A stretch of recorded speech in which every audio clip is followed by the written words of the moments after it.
Umar ibn Khattab. Boleh saya angkat sedikit biografi Sayyidina Umar. Mudah-mudahan Allah kasih kita berkah beliau. Sayyidina Umar ini orang yang pertama dapat panggilan sahabat dengan kalimat Amirul Mukminin. Orang yang pertama, pimpinan orang mukmin. Dapat julukan Abi Hafsin dari Rasulullah. Abi Hafsin bukan berarti bapaknya Hafsah saja, tapi Abi Hafsin mengandung makna.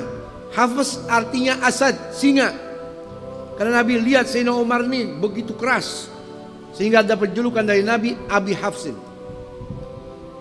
Beliau juga dapat julukan Al-Faruq dari Nabi. Karena melalui Sayyidina Umar, agama ini bisa terpisah, mana yang hak itu hak, mana yang batil itu batil, dengan terang-terangan nyata tanpa ada rasa takut munculnya dari Sayyidina Umar. Sayyidina Umar bukan orang pertama, kedua, ketiga yang masuk Islam. Beliau orang yang ke-40 lebih ke atas orang yang masuk Islam. Setelah 40 sahabat masuk Islam, baru Sayyidina Umar ibn Khattab masuk ke dalam agama Islam. Dan beliau orang yang pertama berani mengikrarkan agama Islamnya di depan Ka'bah. Ketika beliau masuk Islam, dengar adiknya yang bernama Fatimah sudah masuk Islam bersama suaminya Sa'id bin Zaid, beliau marah. Ketika mendengar ayat suci dibacakan, tersentuh hatinya, akhirnya masuk Islam, lalu datang kepada junjungan baginda Nabi kita Muhammad SAW. Nabi senang, girang, gembira. Nabi langsung kasih kabar gembira, kamu penghuni surganya Allah. Saking girangnya, dalam riwayat Ad-Darqutni, malaikat Jibril datang kepadaku, kata Rasulullah. Faqala li qad istabsyara ahlus samai bi islami Umar. Wahai Muhammad Rasulullah, seluruh penghuni langit malaikat girang gembira dengan masuknya Islam Sayyidina Umar. Malaikat girang karena Nabi selalu berdoa, Allahumma aizzil Islam bi ahabbir rajulaini ilaik. Bikin Islam ini jadi kuat ya Allah dengan melalui orang yang paling kau cintai. Dalam riwayat yang lain, bi ahadi Umarin, melalui salah satu Umar, Umar ibn Khattab atau Umar Amr ibn Hisham Abu Jahal. Fa asbah Umar aslam. Dapat hidayah, Sayyidina Umar masuk Islam. Malaikat penghuni langit semuanya girang. Langsung keluar Sayyidina Umar ke Ka'bah, berkata, wahai penghuni Makkah, kumpul tuh. Siapa saja di antara kalian yang pengen anaknya jadi yatim, siapa saja di antara kalian yang pengen istrinya langsung jadi janda, ganggu saya. Otomatis anak ente jadi yatim, istri ente jadi janda. Innalillahi wa inna ilaihi raji'un. Beliau orang yang pertama berani mengikrarkan keislamannya di depan Ka'bah. Subhanallah. Dan Sayyidina Umar ini orang yang paling mulia setelah Sayyidina Abu Bakar Siddiq. Ditunjukkan alamat nyatanya kuburannya di samping Sayyidina Abu Bakar Siddiq, di samping baginda Nabi kita Muhammad SAW. Allah tunjukkan saking dekatnya di dunia ini sama Nabi, seperti Sayyidina Abu Bakar, demikian Sayyidina Umar meninggal dunia pun demikian makamnya di samping junjungan baginda Nabi kita Muhammad sallallahu alaihi wasallam. Setelah beliau masuk Islam, banyak meriwayatkan hadisnya Rasul, 539 hadis melalui Sayyidina Umar, Amirul Mukminin Umar bin Khattab radhiyallahu taala anhu. Dan beliau ini ketika menjadi khalifah, menjadi Amirul Mukminin enggak sebentar. Paling lama di antara 4 khalifah Rasul dikatakan oleh ulama, paling lama Sayyidina Umar. Selama 10 tahun 6 bulan lebih 5 hari jadi Amirul Mukminin.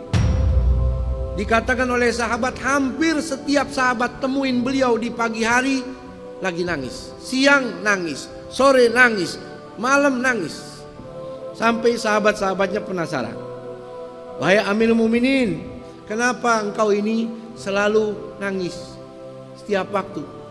Sayyidina Umar berkata, qad wallaitul amra in a'dil uhasib. Wa in adlim u'agib. Saya ini jadi Amirul Mukminin sudah lama. Seandainya saya mati, walaupun saya berlaku adil jadi pemimpin, saya bakal tetap dihisap sama Allah. Kalau saya zalim, saya bakal disiksa sama Allah. In nimtu nahari adha'tur ra'iyah. Kalau di waktu siang saya tidur, saya teledor dengan tanggung jawab saya. Kalau saya tidur di waktu malam, adha'tu nafsi, saya sudah teledor di dalam hak saya, jiwa saya, tuntutan kepada Allah Subhanahu wa taala. Itu Amirul Mukminin Sayyidina Umar ibn Khattab. Bahkan dikatakan beliau itu keras, tapi kerasnya di dalam kewajiban. Anaknya sendiri ketika berzina disuruh Algojo mencambuk sampai mati. Tapi di balik kekejaman, di balik kekerasannya, beliau itu orang yang lembut kepada keluarga. Salah seorang pembantu beliau masuk ke rumah beliau kaget, lihat anak-anaknya lagi main di atas dadanya Sayyidina Umar sambil mustalqiyan, celentang, lagi bercanda sama anak-anaknya. Anak-anaknya pada digendong, pada naik ke atas perutnya, atas dadanya. Maka ini pembantunya bingung, sambil mengatakan, ini tidak pantas wahai Amirul Mukminin. Kamu ini Amirul Mukminin. Apa kata Amirul Mukminin?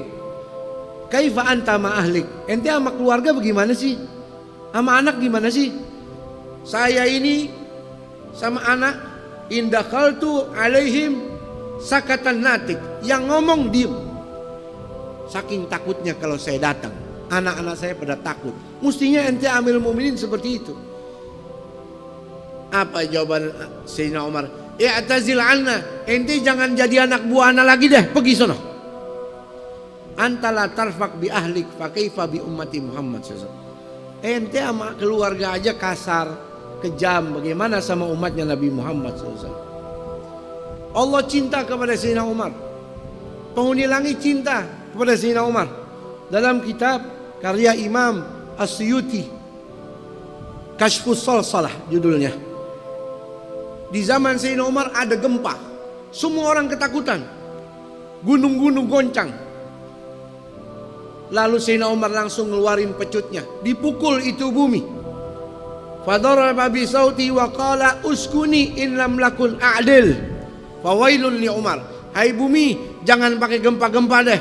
Kalau aneh, nggak adil, celaka aneh. Tapi kalau nak adil, jangan pakai gempa-gempa seperti ini. Detik itu juga gempa, tenang. Bumi dipecut, jangan pakai gempa deh. Kalau ente coba-coba begitu, tuh bumi kebuka. Yang begini nih enak rasanya, ditelan. Beda Sayyidina Umar. Dalam kitab yang dikarang Imam At-Tabari, Ahmad bin Abdullah At-Tabari, kitab beliau, saya lupa namanya, dikatakan gubernur Mesir namanya Amr ibnul As, sahabat Rasul sallallahu alaihi wasallam, kirim surat kepada Amir Mukminin Sayyidina Umar di kota Madinah. Isi suratnya, wahai Amir Mukminin Sayyidina Umar, mohon maaf, bagaimana pendapat antum? Ini orang-orang Mesir ketakutan, kebingungan karena Sungai Nil airnya sudah mulai mengering, kecuali kita lemparkan wanita yang masih perawan sebagai tumbal, baru airnya bakal naik lagi. Sayyidina Umar pas lihat, oh ya, tulis surat. Isi suratnya begini, wahai Sungai Nil Mesir, min Abdillah Umar Amirul Mukminin, amma ba'du, in kunta min qablika jariyan fala tajri, wa in kana Allahul wahidul qahar yujrika fatajri. Wahai Sungai Nil, jangan macam-macam. Kalau ente mengalir karena maunya ente sendiri, nggak ada yang ciptain, boleh ente ngadat. Tapi kalau yang ciptakan kamu, wahai Sungai Nil, Allah, jangan macam-macam pakai ngadat-ngadatan, mengalirlah kamu. Ditulis itu surat, wahai Amr ibn As, kalau kamu sudah terima surat saya, lemparin ke Sungai Nil. Gak usah lempar-lempar tumbal wanita perawan untuk sungai. Dilemparin tuh kertas ke sungai. Sungai Nil nggak butuh tumbal wanita perawan lagi. Airnya semakin hari semakin tinggi, semakin banyak, semakin berkah. Ketakutan sama surat Amirul Mukminin Sayyidina Umar Ibn Khattab radhiyallahu anhu. Ya, beliau meninggal dunia ya pada usia 63 tahun. Ya, sama kurang lebih dengan umur baginda Rasul. Sayyidina Abu Bakar meninggal 63 tahun juga. Baginda Nabi kita Muhammad SAW meninggal umurnya berapa? 63 tahun. Tiga-tiganya sama orang-orang yang dicintai oleh Allah Subhanahu wa ta'ala. Mudah-mudahan Allah meridhoinya dan kita mendapatkan barakahnya, amin. Ya, beliau meninggal dunia dikubur di samping makam Sayyidina Rasul SAW bersama Sayyidina Abu Bakar Siddiq. Pas hari beliau meninggal dunia, matahari yang terang langsung gelap, mendung. Sampai anak-anak kecil datang sama bapaknya, wahai bapak, aqamatil qiyamah, apakah hari ini kiamat? Kok langit jadi gelap? Apa kata bapak anak kecil itu? La ya bunayya, walakin al-yawm qutila Umar. Wahai anakku, hari ini bukan kiamat, tapi hari ini Umar ibn Khattab dibunuh sama orang. Yang membunuhnya orang Nasrani yang bernama Abu Lu'lu'.